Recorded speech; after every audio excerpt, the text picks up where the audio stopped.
Distinguished public servant and someone I can now call a friend, to be mentioned even this. I believe that every American who wants to participate in our digital economy should be able to do so.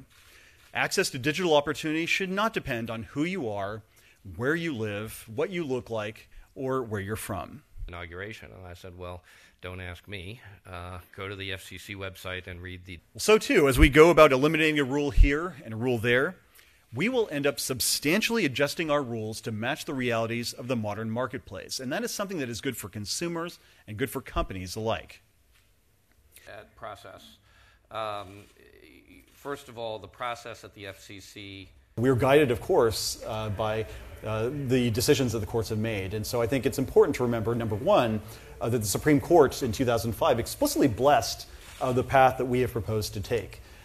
In fact, just earlier this week, when the D.C. Circuit rejected the en banc petition for review, they explicitly say, you can see it at the bottom of page 4 of the court's opinion, where Judge Srinivasan and Judge Tatel recognize that the Brand X decision stands for the proposition that the agency has discretion about how to classify internet access. And so going forward, we of course want to be guided by these legal principles, and that's something that's very important to us. 2016 was a time of great change in Washington. Looking back, it's clear that we witnessed... Congress, of course, has very great interest in these issues, and that's why I've been doing outreach to members of Congress on both sides of the aisle and to both houses of Capitol Hill to make sure that I make myself as accessible as I can be. And people might end up disagreeing. Of course, this is a topic that I recognize as highly fraught with political differences and policy differences, but at the end of the day, I think that a lot of the rhetoric obscures the basic point that I've been trying to make, which is that the Clinton administration got it right in the 1990s, the dawn of the internet age. This is not a radical position that I've been trotting out. This was the reality from the dawn of the commercial internet until 2015. At that, I tell them that of all of the various transition teams, so the second major way we want to incentivize competition is through adjusting our rules.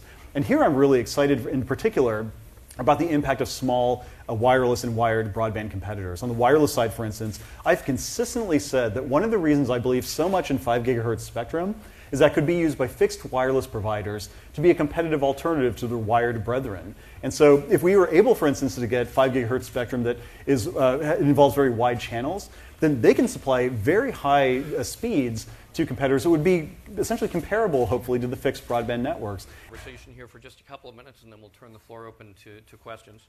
To the wired competitors, too, we've made sure that we take steps to relieve some of the regulatory burdens to make it easier for them to build a business case to compete with the big guys.